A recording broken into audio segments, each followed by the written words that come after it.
नमस्कार छात्रों। आज दिनांक 8 जून मंगलवार। आज की इस क्लास में आप सभी का हार्दिक स्वागत, अभिनंदन।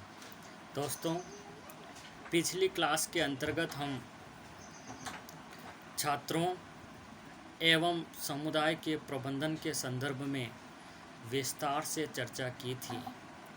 अध्ययन के क्रम को जारी रखते हुए आज की इस क्लास के अंतर्गत हम विद्यालय प्रबंधन में शिक्षक की भूमिका, इस विषय वस्तु के ऊपर विचार करेंगे।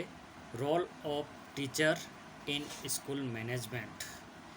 इस विद्यालय प्रबंधन में एक शिक्षक की क्या भूमिका।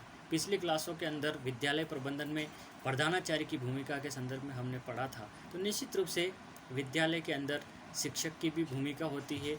उसके संदर्भ में इस विषय के अंतर्गत आज हम पढ़ेंगे। साथ ही शिक्षक की भूमिका के अंतर्गत विभिन्न विद्वानों ने अपने विचार व्यक्त किए हैं, उन विचारों को भी हम समझने का प्रयास करेंगे। आइए आज की क्लास के अंतर्गत विद्यालय तथा शिक्षा पद्धति की वास्तविक, गत्यात्मक, डायनेमिक तथा प्रशासनिक शक्ति शिक्षक ही है। निर्विवाद यह बात सत्य है कि विद्यालय भवन, पाठ्य सहगामी क्रियाएं, निर्देशन कार्यक्रम, पाठ्य पुस्तकें आदि सभी वस्तुएं शैक्षिक कार्यक्रम में बहुत महत्वपूर्ण ध्यान रखती है। लेकिन जब तक उनमें अच्छे शिक्षकों द्वारा जीवन शक्ति प्रदान नहीं की जाएगी, तब तक वे निरर्थक रहेगी। कहने का तात्पर्य ये है कि चाहे कितनी विद्यालय के अंदर कितनी भी पाठ्य सहगामी क्रियाओं का आयोजन किया जाए, कितना भी सुंदर विद्यालय भवन हो, अच्छा निर्देशन कार्यक्रम हो, अच्छी पाठ्य पुस्तकें हो, ये तमाम चीज़ें होते हुए भी जब तक शिक्षक उसके अंदर पूर्ण मनोयोग से नहीं लगेगा, अच्छे जीवन शक्ति, तो बच्चों को उसका लाभ नहीं मिल पाएगा। यानी कि वो सारी चीज़ें निरर्थक होगी। इसलिए शिक्षक का सक्रिय रहना बहुत ही आवश्यक है। शिक्षक ही वह शक्ति है जो प्रत्यक्ष या अप्रत्यक्ष, डायरेक्ट या इनडायरेक्ट रूप में आने वाली संततियों पर अपना प्रभाव डालती है। शिक्षक को राष्ट्र निर्माता कहा जाता है। तो भावी जीवन के अंदर जो संततियां आ रही है, जो संतानें आएगी, जो बालक एवं बालिकाएं आएगी, उनके जीवन के ऊपर प्रभाव डालने का कार्य एक शिक्षक करता है। शिक्षक के प्रभाव से ही बालक के स्वरूप का निर्धारण होता है कि बालक किस दिशा में आगे बढ़ेगा। इसलिए शिक्षक का इसके ऊपर डायरेक्ट या इनडायरेक्ट रूप से प्रभाव पड़ता है। शिक्षक ही राष्ट्रीय एवं भौगोलिक सीमाओं को लांघकर विश्व व्यवस्था तथा मानव जाति को उन्नति के पथ पर अग्रसर करता है। एक टीचर ही वह शक्ति होती है जो राष्ट्रीय एवं भौगोलिक, केवल अपने देश तक ही सीमित नहीं, बल्कि आज के इस वैश्विक युग में अच्छे विचारों का प्रसारण होता है। तो भौगोलिक सीमाओं को लाग करके विश्व व्यवस्था तथा मानव जाति को उन्नति के पथ पर अग्रसर करने का कार्य यदि समाज के अंदर कोई करता है तो वो एक शिक्षक होता है। अतः यह कहा जा सकता है कि मानव समाज का विकास एवं देश की उन्नति उत्तम शिक्षकों पर ही निर्भर होती है। जिस देश के अंदर अच्छे शिक्षक होंगे, वेल टीचर होंगे, तो निश्चित रूप से वो देश उतनी ही तीव्र गति से आगे बढ़ेगा। जितने भी दुनिया के जो विकसित कंट्री है, यदि उन कंट्रियों के ऊपर हम दृष्टि डालेंगे तो निश्चित रूप से जिस देश का, जिस कंट्री का एजुकेशनल सिस्टम जितना सुदृढ़ होगा, निश्चित रूप से वह देश उतनी ही तीव्र गति से आगे बढ़ेगा, प्रोग्रेस करेगा। और जिस देश के एजुकेशनल सिस्टम के अंदर जितना लचीलापन होगा, कहने का तात्पर्य उतना सुदृढ़ नहीं होगा, वो देश उतना ही धीमी गति से आगे बढ़ पाएगा। इसलिए शिक्षक एक महत्वपूर्ण कड़ी होता है।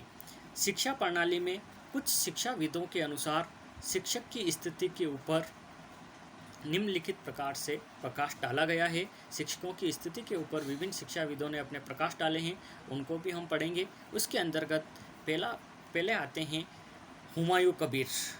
हुमायूं कबीर का कथन है, वे यानी कि शिक्षक राष्ट्र के भाग्य निर्णायक है।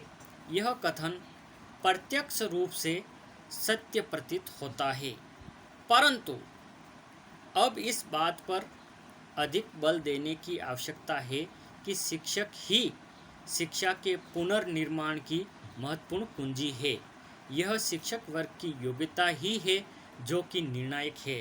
कहने का तात्पर्य यह है कि शिक्षक राष्ट्र का भाग्य निर्णायक है और प्रत्यक्ष रूप से ये बात पूर्ण रूप से सत्य भी है, क्योंकि आचार्य चाणक्य ने भी कहा था कि एक देश के विकास एवं विनाश उस देश के शिक्षक की मुट्ठी में पलता है। तो निश्चित रूप से उनका वो कथन गलत नहीं है। शिक्षक ही राष्ट्र का भाग्य निर्णायक होता है और वही उसकी महत्वपूर्ण कुंजी होती है। हुमायूं कबीर का ही दूसरा मत है कि शिक्षा पद्धति की सफलता शिक्षकों की योग्यता पर निर्भर है। अच्छे शिक्षक के अभाव में सर्वोत्तम शिक्षा पद्धति का भी असफल होना अवश्यंभावी है। अच्छे शिक्षकों द्वारा शिक्षा पद्धति के दोषों को भी अधिकांशतः दूर किया जा सकता है। समझने की बात यह है, यहाँ पर हुमायूं कबीर ये कहना चाहते हैं कि शिक्षा पद्धति का, एजुकेशनल का जो ढांचा है, स्ट्रक्चर है, उसकी सफलता या असफलता पूर्ण रूप से एक शिक्षक के ऊपर निर्भर करती है और शिक्षक में भी उसकी योग्यता एवं एफिशिएंसी के ऊपर। अच्छे शिक्षकों के अभाव में अच्छी से अच्छी शिक्षा पद्धति भी असफल हो जाती है। अच्छे शिक्षकों द्वारा शिक्षा पद्धति के जो दोष होते हैं उनको दूर किया जा सकता है। यानी कि यदि अच्छे शिक्षकों का अभाव है तो कितनी भी अच्छी शिक्षा पद्धति क्यों न हो, वो असफल होगी। और यदि शिक्षक यदि अच्छे हैं और शिक्षा पद्धति कुछ दोषपूर्ण है तो शिक्षक अपनी दूरदर्शिता से उसको दूर कर देंगे। अगला विचार है माध्यमिक शिक्षा आयोग के अनुसार। माध्यमिक शिक्षा आयोग ने भी शिक्षक की भूमिका के ऊपर अपने विचार व्यक्त किए हैं, उसको भी हम समझने का प्रयास करते हैं। माध्यमिक शिक्षा आयोग ने अपने प्रतिवेदन में लिखा कि अपेक्षित शिक्षा के पुनर्निर्माण में सबसे महत्वपूर्ण तत्व शिक्षक, उसके व्यक्तिगत गुण, उसकी शैक्षिक योग्यताएं, उसका व्यावसायिक प्रशिक्षण और उसकी स्थिति जो वह विद्यालय तथा समाज से में ग्रहण करता है ही है। विद्यालय की प्रतिष्ठा तथा समाज के जीवन पर उसका प्रभाव निस्संदेह रूप में उन शिक्षकों पर निर्भर है जो कि उस विद्यालय में कार्य कर रहे हैं। यानी कि माध्यमिक शिक्षा आयोग ने अपनी रिपोर्ट के अंदर लिखा कि अपेक्षित शिक्षा के पुनर्निर्माण में, यानी कि राष्ट्र के अंदर जिस प्रकार की शिक्षा की कल्पना की जा रही है, उस शिक्षा के पुनर्निर्माण में सबसे महत्वपूर्ण तत्व कोई है तो वह शिक्षक है। और उसके व्यक्तिगत गुण, उसकी शैक्षिक योग्यताएं तथा उसके व्यावसायिक, जो उसने अपनी प्रोफेशनल ट्रेनिंग ली है, व्यावसायिक प्रशिक्षण और उसकी स्थिति जो वह विद्यालय तथा समाज से ग्रहण करता है ही है। विद्यालय की प्रतिष्ठा समाज के जीवन पर निस्संदेह उसका प्रभाव पड़ता है। शिक्षक जैसा होगा वैसा ही विद्यालय होगा। यदि शिक्षक समर्पित है, अच्छा है, तो निश्चित रूप से उसके प्रभाव के स्वरूप बालकों के अंदर अच्छे विचारों का संचरण होगा और उस संतति को उसका पूरा लाभ मिलेगा। बालक का सर्वांगीण विकास होगा और बालक के विकास के साथ साथ राष्ट्र के निर्माण में भी उसकी महत्वपूर्ण भूमिका होगी। और यदि शिक्षक पूर्ण ईमानदारी, कर्तव्य निष्ठा के द्वारा अच्छा चरित्र उसका नहीं है तो निश्चित रूप से उसका प्रभाव भी बालकों के ऊपर पड़ेगा और जो संतति उसके संपर्क में आ रही है निश्चित रूप से ऐसे बालक राष्ट्र के लिए लाभदायक नहीं होंगे।